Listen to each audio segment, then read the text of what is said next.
வணக்கம் மாணவர்களே. என்ன குழந்தைகளா, அனைவரும் நலமா? இன்னைக்கு நம்ம பார்க்க போற பாடம் பாருங்க, அறுசுவை அறிவோம். பாடம் எண் 9, அறுசுவை அறிவோம்.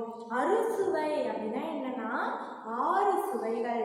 நம்மளுடைய நாக்கு இருக்கு இல்லையா, அந்த நாக்கால நம்ம சுவைக்கக்கூடிய சுவையுடைய வகைகள் பார்த்தீங்கன்னா 6 வகை இருக்குது. அந்த 6 வகை என்னென்ன அப்படின்றதையும், அந்த 6 வகையான சுவையும் எந்த உணவுப் பொருள்ல இருக்கு அப்படின்றதையும் நம்ம இந்த பாடத்துல பார்க்க போறோம். பாடத்தலைப்பு என்ன? 9ஆம் பாடம் அறுசுவை அறிவோம். அறுசுவை அறிவோம். 6 வகையான சுவைகள் என்னென்ன அப்படின்றத நம்ம இந்த பாடத்துல தெரிஞ்சுக்க போறோம். பாருங்க, பாடல் பாருங்க. அச்சு வெல்லம் தின்று பார்த்து இனிப்பு சுவையை கண்டுபிடி. மறுபடியும் பாருங்க. அச்சு வெல்லம் தின்று பார்த்து இனிப்பு சுவையை கண்டுபிடி. வேப்ப இலை நின்று பார்த்து கசப்பு சுவையை கண்டுபிடி. புளியங்காயில் நிறைஞ்சு கிடக்கும் புளிப்பு சுவையை கண்டுபிடி. மிளகாயை கடிச்சு பார்த்து கார சுவையை கண்டுபிடி. உப்பை தொட்டு நாவில் வைத்து உவர்ப்பு சுவையை கண்டுபிடி. வாழைப்பூவை வென்று நீயும் துவர்ப்பு சுவையை கண்டுபிடி. 6 வகையான சுவையும் இந்த பாடல்ல உங்களுக்கு கொடுத்திருக்காங்க. பாடல் மறுபடியும் பாருங்க. அச்சு வெல்லம் தின்று பார்த்து இனிப்பு சுவையை கண்டுபிடி. அச்சு வெல்லம், வெல்லம் இருக்கும் இல்லையா, நம்ம பொங்கல் செய்வாங்க இல்லையா வீட்டுல, அந்த பொங்கல்ல வெல்லம் போடுவாங்க, இனிப்பு சுவையான வெல்லம். அது என்ன சுவை? இனிப்பு சுவை.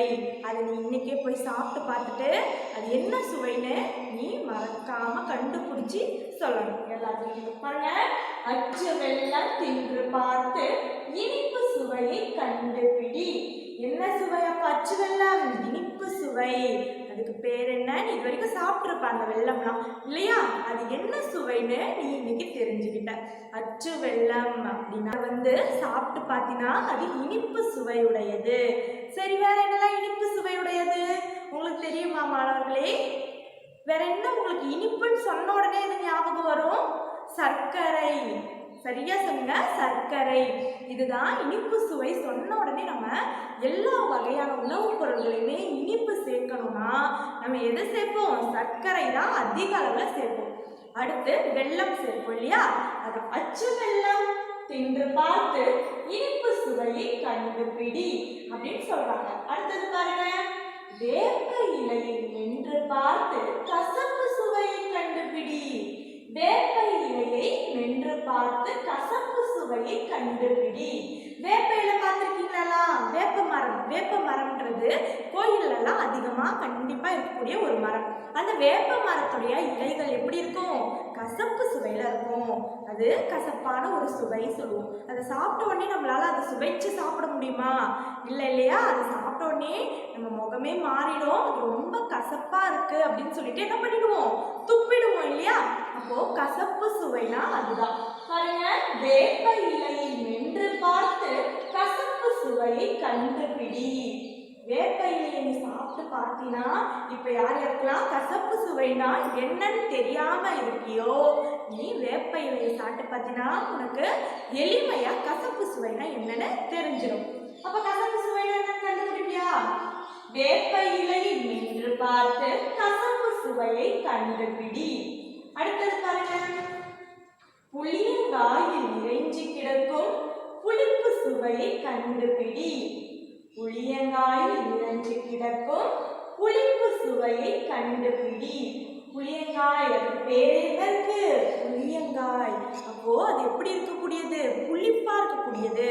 புளிப்பு எப்படி இருக்கும்? நம்ம சாப்பிட்ட உடனே அது ஒரு மாதிரி நம்மளுடைய முக பாவனையும் மாறிடும் அது சாப்பிட்டா இல்லையா? நீ சாப்பிட்டு பாரு, புளிப்பா அதாவது இந்த புளியங்காயை சாப்பிட்டு பாரு, அது நம்ம முக பாவனை அப்படியே மாறிடும்.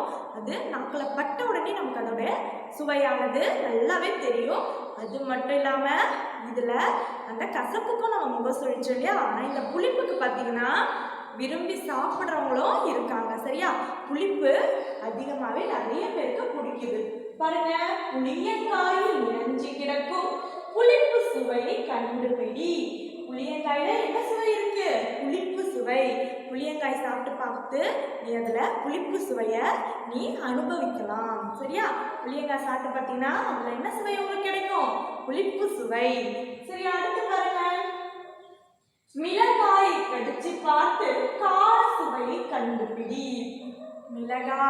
மிளகாயினாலே என்னதான்? காரம். நம்ம எப்படி இனிப்புன்னு சொன்ன உடனே சர்க்கரை சொல்லுவோம், அந்த மாதிரி காரம் அப்படின்னு சொன்ன உடனே என்ன பொருள் வரும்? மிளகாயை கடிச்சு பார்த்து கார சுவையை கண்டுபிடி. இப்போ கார சுவைனா என்னன்னு தெரியலனா மிளகாய்க்குள்ள வீட்டுல தப்பி தவறி கூட சாப்பிட்டுடாத. சாப்பிட்டினா ரொம்ப காரம் இல்லையா? நீ என்ன பண்ணுவ? சமையல்லாம் சாப்பிடும்போது அம்மா சமைச்சதெல்லாம் சாப்பிடுவேன் இல்லையா? அப்ப சாப்பிடும் பொழுது அந்த காரம் உன் நாக்குல நிறைய தெரியும். அப்ப அம்மா கிட்ட கேட்டினா ஏமா இது காரதுன்னு கேட்டினா அதுல என்ன போட்டிருப்பாங்க? மிளகாயோடைய தூளோ போட்டிருப்பாங்க. சரியா? அப்போ ஒரு சமையல்னாலோ ஏதோ ஒரு உணவுப் பொருள்னாலோ அதுல என்ன இருக்கு? காரத்துக்காக சேர்க்கப்படுவது மிளகாய். அதனால உங்களுக்கு மிளகாயை கடிச்சு பார்த்து கார சுவையை கண்டுபிடி அப்படின்னு சொல்லி கொடுத்துருக்காங்க. அடுத்து பாருங்க. உப்பை தொட்டு நாவில் வைத்து உவர்ப்பு சுவையை கண்டுபிடி. இப்ப இதெல்லாம் கடிச்சு பாருன்னு சொன்னாங்க. உவர்ப்பு அப்படிங்கிறதுக்கு உப்பு. உவர்ப்பு சுவையுடையது எது? உப்பு. அப்போ உப்பை நீ எப்படி டேஸ்ட் பண்ணுவ? அப்போ உப்பை எப்படி நீனு சுவைத்து பார்ப்ப அப்படின்னா உப்பை தொட்டு நாவில் வைத்து.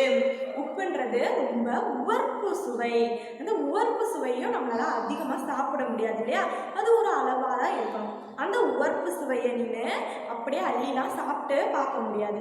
அதை தொட்டு என்னுடைய நாக்கில் வச்ச உடனே அதோடைய சுவை தெரிஞ்சிடும். அதனால தான் நம்ம அம்மா சமையல் செய்யும் பொழுது சமையல் செஞ்சுட்டு அதில் கொஞ்சமாக அந்த உப்பை சேர்ப்பாங்க. அதில் நிறைய உப்பை சேர்த்தாலும் அந்த சுவை அதிகமாக இருந்தால் நல்லாவே இருக்காது. அதனால அதோடைய சுவையை ரொம்ப அளந்து கரெக்டாக சரியான அளவில் தான் போடுவாங்க. அப்படி போடுறதுனால இதை நம்ம என்ன பண்ணுவோம்? விரும்பி சாப்பிடக்கூடிய சுவைன்னு சொல்றதுக்கு இல்லை. உப்பை தொட்டு நாவில் வைத்து உவர்ப்பு சுவையை கண்டுபிடி. இந்த உவர்ப்பு சுவை பார்த்தீங்கன்னா தொட்டு நாக்கில் வச்சு பார்த்தீங்கன்னா வீட்டில் உப்பு இருக்கு இல்லையா? சர்க்கரை கூடவே என்ன இருக்கும்? வீட்டில் உப்பு. எல்லா சமையல்லையும் நம்ம என்ன பயன்படுத்துவோம்? உப்பு. அம்மா செய்யக்கூடிய தினமும் செய்யக்கூடிய குழம்பு, பொரியல் எல்லாத்துலேயுமே எது சேர்ப்பாங்க? அதிகமாக உப்பை தான் எல்லா சமையல்லையும் பயன்படுத்துகிறாங்க. அப்போ உப்பை நீ தொட்டு பார்த்து நாக்கில் வச்சு பார்த்தாலே என்ன தெரியும்? எனக்கு அதோடைய சுவை எளிமையாக கண்டுபிடிச்சிடலாம். அடுத்து பாருங்க. வாழைப்பூவை மென்று நீயும் துவர்ப்பு சுவையை கண்டுபிடி. வாழைப்பூவை மென்று நீயும் துவர்ப்பு சுவையை கண்டுபிடி. வாழைப்பூ பார்த்துருக்கீங்களா? வாழைக்குலை வரும் இல்லையா? கடைசியா வாழைக்குலை நல்ல முற்றிய வாழைக்குலையோடைய அடியில பார்த்தீங்கன்னா வாழைப்பூ ஒரு மொட்டு மாதிரி இருக்கும். அந்த வாழை மொட்டு பார்த்தீங்கன்னா அதை நீங்க சாப்பிட்டு பார்த்தீங்கன்னா அது என்ன சுவை? துவர்ப்பு சுவையை கண்டுபிடிக்கலாம். நீ அந்த வாழைப்பூ இருக்கும் இல்லையா? அந்த வாழைப்பூ சாப்பிட்டு பார்த்தீங்கன்னா அதோடைய சுவை துவர்ப்பு. துவர்ப்பு சுவைக்கு ஒரு நல்ல உதாரணம் வாழைப்பூ. வாழைப்பூவை மென்று நீயும் துவர்ப்பு சுவையை கண்டுபிடி. இப்ப இந்த பாடத்துல உங்களுக்கு என்ன கொடுத்துருக்காங்க? ஒரு சுவை. அந்த சுவை இருக்கக்கூடிய ஒரு பொருள். அந்த பொருள் நீ சாப்பிட்டு பார்த்தீங்கன்னா உனக்கு கண்டிப்பா அதோடைய சுவையை நீ கண்டுபிடிச்சிடலாம். இப்ப 6 வகை சுவையுள்ள அந்த அறுசுவை என்று அழைக்கப்படும் சுவைகளை இப்ப நம்ம பார்க்கலாம் பாருங்க. இனிப்பு, கசப்பு, புளிப்பு, காரம். இது என்ன சொல்லுவோம்? காரச்சுவை. அடுத்து உவர்ப்பு, துவர்ப்பு. இந்த 6 வகை சுவைக்கான அந்த உணவுப் பொருட்கள் பாருங்க. அச்சு வெல்லம். அச்சு வெல்லம் என்பது இனிப்பு சுவை. வேப்ப இலையை மென்று பார்த்து கசப்பு சுவையை கண்டுபிடி. அப்ப வேப்ப இலை என்பது கசப்பு. புளியங்காய் புளிப்பு. புளியங்காய் என்பது புளிப்பு சுவை. அடுத்து பாருங்க. மிளகாய் கார சுவை. அடுத்து உப்பு உவர்ப்பு. வாழைப்பூ என்ன சுவை? துவர்ப்பு. இதுல நீங்க வாழைப்பூ மாதிரி வேற என்ன துவர்ப்புன்னு சொல்லலாம்? துவர்ப்பு சுவையுடைய வேற ஒரு பொருள் பார்த்தீங்கன்னா பாட்டிலாம் சாப்பிடுவாங்க இல்லையா, பாக்கு வெத்தலை கூட வச்சு பாக்கு சாப்பிடுவாங்க இல்லையா, அந்த பாக்கை எடுத்து பார்த்தீங்கன்னா அதை சாப்பிட்டு பார்த்தா அது என்ன சுவை? துவர்ப்பு சுவை. இந்த வாழைப்பூவும் நம்ம பாக்கு இருக்கும் இல்லையா, சாமிக்கு கூட வச்சு படைப்பாங்க. அந்த பாக்கும் என்ன சுவை பார்த்தீங்கன்னா துவர்ப்பு சுவை அப்படின்னு சொல்லணும். அடுத்து இதை பாருங்க, உப்பை தொட்டு நாவில் வைத்து உவர்ப்பு சுவையை கண்டுபிடி. உப்பு நீ சாப்பிட்டு பார்த்தீங்கன்னா அது என்ன சுவை? உவர்ப்பு. உப்பு உவர்ப்பு சுவை. மிளகாய் கார சுவை. கார சுவைக்கு வேற ஏதாவது இருக்கா? பச்சை மிளகாய் இருக்கு. மிளகும் காரமா இருக்கும். மிளகை நம்ம அதிகமா அரைச்சி பயன்படுத்தினா அதுவும் ஒரு விதமான கார சுவையை கொடுக்கும். அப்போ காரத்துக்கு நீங்க மிளகாய் சொல்லலாம், மிளகு சொல்லலாம். அடுத்து பாருங்க, உவர்ப்புக்கு உப்பு, துவர்ப்புக்கு வாழைப்பூ சொல்லலாம், மற்றொன்று பாக்கு சொல்லலாம். இங்க பாருங்க, புளியங்காயில புளிப்பு. அப்ப புளிப்பு சுவைக்கு வேற என்ன சொல்லலாம்? நம்ம நெல்லிக்காய் சொல்லலாம், வேற என்ன சொல்லலாம்? மாங்காய். இந்த மாதிரி காய் வகைகள் எல்லாமே நம்ம பழுத்ததை சாப்பிடுறோம். அது காயா இருக்கும்போது எப்படி இருக்கும்? அதிக அளவுல புளிப்பு சுவை தான் அதிகமா நிறைந்திருக்கும். அடுத்து பாருங்க, வேப்ப இலையில கசப்பு என்பது வேப்ப இலையில மட்டும்தான் இருக்கா? இல்ல. நீங்க எதெல்லாம் கசப்பான பொருளா சாப்பிட்ருக்கீங்க சொல்லுங்க பாப்போம். கசப்பு என்பது நிறைய மூலிகை செடிகள்ல அது நம்ம கஷாயமா குடிக்கும் பொழுது அது என்ன சுவையில இருக்கு? கசப்பு சுவையில இருக்கு. அடுத்து வேற என்ன கசப்பு சுவை? கசப்புன்னு சொன்ன உடனே வேற எது உங்களுக்கு ஞாபகம் வரும்? அம்மா சமைப்பாங்களே, பாகற்காய் என்பது கசப்பு சுவை. இப்ப நம்ம எப்படி சர்க்கரைலாம் இனிப்பு சுவைக்கு எடுத்துக்காட்டா பார்த்தோமோ, அது மாதிரி கசப்பு சுவை சொன்ன உடனே நீங்க பாகற்காய் அப்படின்னு நினைவு கொள்ளணும். அடுத்து பாருங்க, இனிப்புக்கு நம்ம நிறைய பொருள் சொல்லலாம். நீங்க சாப்பிடக்கூடிய பலகாரங்கள் முழுவதும் இனிப்பு சுவையுடையவையா இருக்கும். அது மட்டும் இல்லாம வெல்லம், அச்சு வெல்லம், சர்க்கரையும் அச்சு வரக்கூடிய கரும்பு என்பதும் அதுவும் ஒரு இனிப்பு சுவை தான். இதுல இருந்து தான் அதெல்லாம் வருது. அப்போ கரும்புல இருந்து கிடைக்கக்கூடிய வெல்லமும் சர்க்கரையும் இனிப்புனா கரும்பும் இனிப்பு சுவையை சேர்ந்தது. சரி, மறுபடியும் இந்த பாடலை பாருங்க மாணவர்களே. அச்சு வெல்லம் தின்று பார்த்து இனிப்பு சுவையை கண்டுபிடி. வேப்ப இலை நின்று பார்த்து கசப்பு சுவையை கண்டுபிடி. புளியங்காய் நிறைஞ்சு கிடக்கும் புளிப்பு சுவையை கண்டுபிடி. மிளகாய் கடிச்சு பார்த்து கார சுவையை கண்டுபிடி. உப்பை தொட்டு நாவில் வைத்து உவர்ப்பு சுவையை கண்டுபிடி. வாழைப்பூவை நின்று நீயும் துவர்ப்பு சுவையை கண்டுபிடி. இந்த மாதிரி சுவைகள் இனிமே நீங்க சாப்பிடக்கூடிய எல்லா பொருட்களும் என்ன சுவையில இருக்கு? இந்த அறுசுவையில ஏதோ ஒன்றாதான் இருக்கும். அது என்ன சுவை அப்படின்னு நீங்க இனிமே கண்டுபிடிக்கணும். பாருங்க, இதுல கடினமான சொற்கள்லாம் பாருங்க. சுவையை. வேற பாருங்க, நிறைஞ்சுனா அதுல அதிகமா இதில் இருக்கக்கூடிய ஒன்று அப்படின்னு அர்த்தம். புளியங்காய் நிறைஞ்சு கிடக்கும் அப்படின்னா புளியங்காயில அதிகமா இருக்கக்கூடிய ஒரு புளிப்பு சுவை அப்படின்னு சொல்றாங்க. நிறைஞ்சு, நிறைஞ்சு. இதோடைய பயிற்சிகள் பார்த்தீங்கன்னா இப்ப நான் சொல்லி கொடுத்தேன் இல்லையா, எந்தெந்த சுவை உடையது அப்படின்னு. அத வெல்லம், அச்சு வெல்லம், இச்சு அச்சு வெல்லம். சுவையை, சுவையை. கண்டுபிடி, கண்டுபிடி. அடுத்து பாருங்க, வேப்ப இலையை, வேப்ப இலையை. சுவையை பார்த்தாச்சு. அடுத்து பாருங்க, பார்த்து. அடுத்து பாருங்க, புளியங்காயில், புளியங்காயில்,